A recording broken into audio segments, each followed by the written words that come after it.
Hi, I'm Greg Grant, the Smith County Horticulturist for the Texas A&M AgriLife Extension Service in Tyler, Texas. Today we're visiting the Idea Garden, a part of the Tyler Botanic Garden located in the Tyler Rose Garden in Tyler, Texas.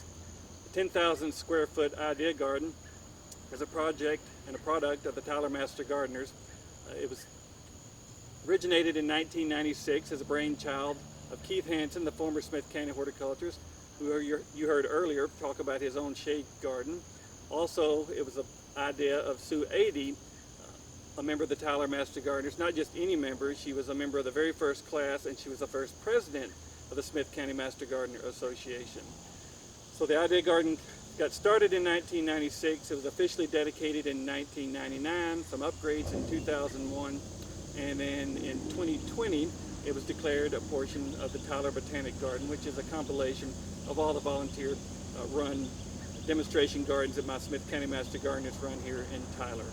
And so we're going to take a look at some plants today. We're going to take a look at a statue dedicated to Sue. We're going to praise Keith Hansen a bit. And we're not going to cover all of the plants in this garden because there's 600 plus. So I know you're going to have lots of questions. We'll do our best to answer them in the chat room while I'm talking about it. So welcome to the Idea Garden in Tyler, Texas. This bronze statue of Sue Adey is named A Woman's Touch, and this garden certainly has a woman's touch. And even though we give Keith Hansen credit for this garden, we all know that Sue Adey, the late Sue Adey, had a hand in this garden because it was her idea to make this a pretty spot for people. And it didn't start out as a pretty spot in the garden. This southeast corner of the Tyler Rose Garden was originally the dumping grounds for this garden, which included bare dirt, sticks, rubble, grass clippings, concrete, nothing pretty at all. So like a lot of famous gardens in the world, it started as something ugly, and partly thanks to Sue Adey, it turned into something pretty. As I mentioned before, Sue was a member of the very first Master Gardener class here in Smith County and was the president of the original Smith County Master Gardeners Association.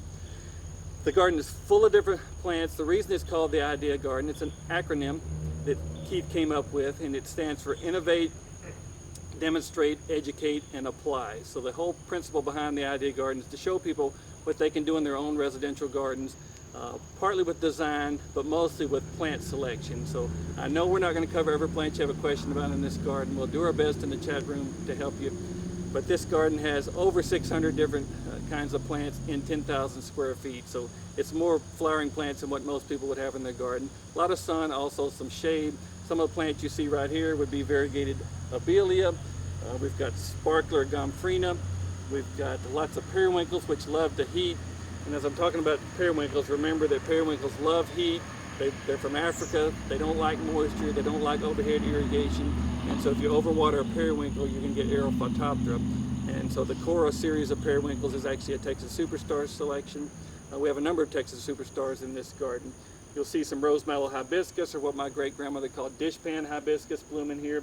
We've got a tropical plant, Brainia or snowbush, with the variegated foliage, and a dwarf version of Gara lindheimeri, a native Texas plant named after the father of Texas botany, Ferdinand Lindheimer.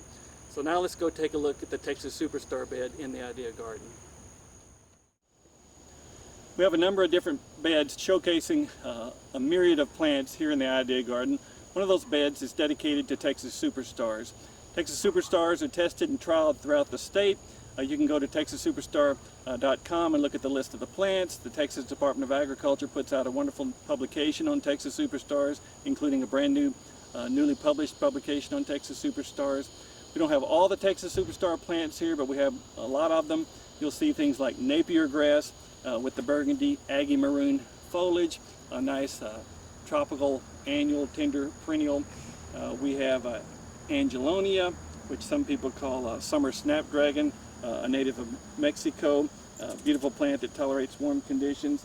Behind me you'll see golden thrialis, a tender tropical annual or tender perennial in lower portions of the state, which will do good in sun or shade and has bright yellow flowers. So a lot of different plants here that thrive under minimal care, minimal fertility, minimal irrigation in Tyler, but not only Tyler, other portions of the state as well. So if you're interested in Texas Superstars, visit the Texas Superstar website. One of the outstanding perennials here in the Texas Superstar portion of the Idea Garden in Tyler is Turk's Cap. Turk's cap is a member of the hibiscus family, makes small red flowers in the shape of a Turk's turban, where it got its name. It's an amazing plant because it'll grow in full hot sun. You see me sweating here. Or it'll grow in full shade, it'll grow in alkaline soil, it'll grow in acid soils, it'll grow in moist soils, it'll grow in dry soils. It has somewhat edible fruit, once known as Mexican love apples. It attracts sulfur butterflies all summer, and it attracts hummingbirds all summer, and probably more hummingbirds in the fall than any other Texas perennial that we can grow in our garden. So Texas superstars encompass a lot of different plants, but none better than the Turk's cap. Turk's cap, as I mentioned, traditionally comes in red-orange, but also can rarely be white, pale pink, or even coral pink, like the Pam's Prairie Turk's cap that I introduced. This is a pale white selection, not near as showy, but still beloved by hummingbirds, butterflies, and native bees, as I see a bumblebee pollinating it as we speak. Now, the reason I wanted to show you this one is it gets more shade than the red one we saw earlier. And so one thing that I like to do on Turk's cap is give them a shearing once a month. And so if you cut off the top of this plant, even at waist high or shoulder high, it makes it branch out, it blooms on new growth, and you don't get a gangly plant. So as I mentioned, it tends to grow taller in the sun or sprawl in the shade, but a good pair of hedge clippers or even gas powered hedge shears like I use at home can tidy up Turk's cap, make them more bushy, branch out, and have a much better habit. I've even grown them as clipped shrubs before. And so they're a tender perennial, normally go dormant during the winter time, but if you're in South Texas, they may not go dormant at all, so you're probably going to need to at least cut them down once a year, but I prefer shearing them once a month during the summertime. Now you'll see behind me here a nest box for the eastern bluebird. We have an eastern bluebird trail here in the Tyler Botanical Garden, and so we have lots of bluebirds in East Texas, probably more than any portion of the state. But the eastern bluebird can range anywhere from central Texas to East Texas. As you go further west in Texas, you also have mountain bluebirds and the western bluebird out there. And so bluebirds need a nest box that mimics an old woodpecker hole. And so we get these things cleaned out at Valentine's Day. They can have as many as 3 broods during the season. And so we clean them out between each nesting. We can also have chickadees or titmice, occasionally a bat in one of our bluebird houses, and that's okay. And so if you need more information on bluebird trails or having a bluebird nest box in your own landscape, visit the Texas Bluebird Society website. And I have to mention, I'm a lifetime member of the Texas Bluebird Society, so we love our bluebirds as much as our flowers here at the Idea Garden. Also, I wish you were standing here and you could smell how wonderful it smells. Not the Turk's cap, but the butterfly ginger. And so butterfly ginger is a wonderful perennial. It actually prefers moisture and sunshine. In this particular case, it's got moisture and some shade, so it can range from part shade, even full shade. It's just the more shade you give it, the fewer the blooms. If you give it full sun and no moisture, though, you'll have burned foliage. And so this is Hedychium coronarium, the butterfly ginger, not the same as the edible ginger that you cook with, mostly grown for the incredible fragrance and the fact that the flowers actually look like butterflies, hence the name butterfly ginger. Hedychium coronarium, the traditional butterfly ginger, comes in white to attract pollinators at night. It's intensely fragrant, and as you can see, the flowers are shaped like butterflies. So it's not known for being a butterfly plant, it's known for the fact that the flowers are shaped like butterflies. But there are many species of Hedychium, once again not the same genus as ginger that we cook with, but you'll see also in the Idea Garden other types of ginger which can be orange flowered, yellow flowered, variegated foliage, even some other species. They're still considered gingers, not necessarily butterfly ginger. So butterfly ginger is always a ginger, but ginger is not always a butterfly ginger. So a great place to come see common things and unusual things alike, including traditional butterfly gingers and more unusual butterfly gingers that don't necessarily even look like a butterfly. One of the beauties of the Idea Garden here in Tyler is the fact that we have some sun and some shade. So we get to show people plants that will grow in different areas, including some of them like the Turk's cap that can grow in full sun or full shade. So here you see me with some sun coleus, which doesn't mean they have to grow in sun. Things like Alabama sunset, actually getting a little sunburn here, because some plants have trouble going back and forth from sun to shade. But these are just some examples of the colorful plants that we can grow in the shade or the sun here in the garden. Another one of those plants would be the Philippine lily, which we're going to go look at next.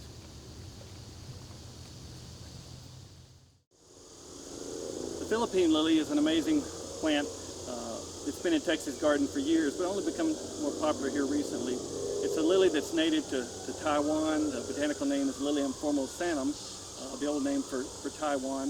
It's a beautiful summer growing lily, a true lily, unlike most of the lilies, the fake lilies we grow in Texas that are members of the amaryllis family. So other than the tiger lily and the Easter lily, it's one of the few lilies that does extremely well in most parts of Texas.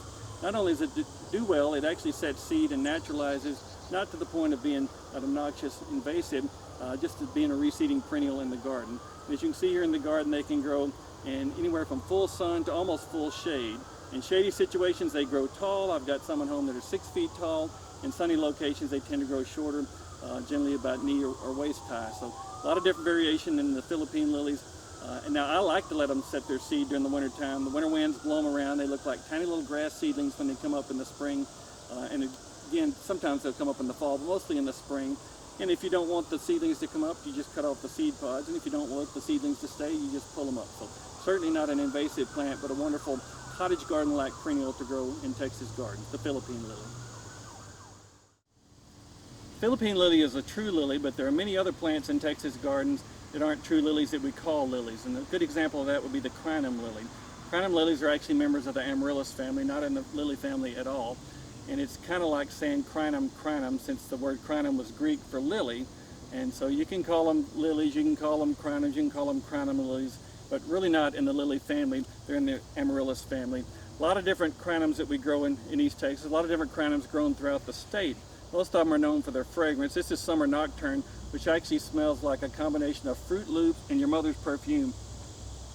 An amazing fragrance in the garden. I do love fragrance in the garden, and so it's good to have, even though it's growing in partial shade here. Most crinum lilies prefer full sun and moisture, just like the ginger lily does. Now, I'll teach you a few things about crinum lilies. Every flower bud on a crinum lily is going to open up, and when it goes past, they'll droop and hang down and the flowers will wilt. And as soon as it wilts and doesn't look pretty anymore, you literally just snap those flowers off there and discard them. That way your bouquet is always full of fresh flowers. Eventually every flower here is going to finish and you're going to have an ugly stalk left on here, and you can either pull them off if you're strong enough, or you can cut them off at the base of the plant with a pair of hand pruners. And so I typically give them a quick tug, almost like picking corn, snatch it right out of there and throw it aside. And that way your plant always looks good. I say it always looks good because crinums are so tough, and as my mentor Dr. William C. Welch said, no crinum has ever died, and so they live forever, literally.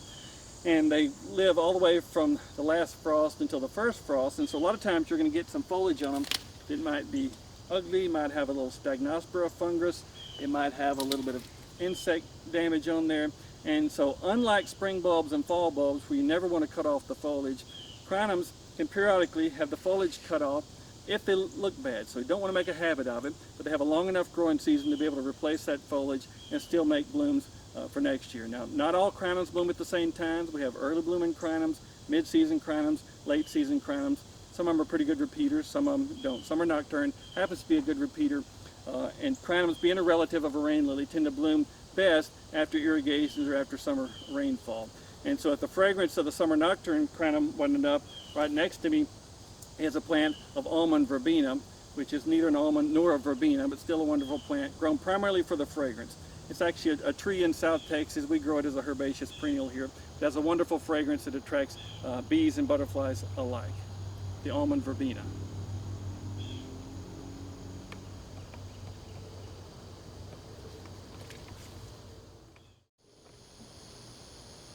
Another plant here in the Idea Garden is the John Fanick phlox. So John Fanick phlox is an old garden phlox I found off Rigsby Street in San Antonio years ago and named it for the late John Fanick at Fanick's Nursery in San Antonio.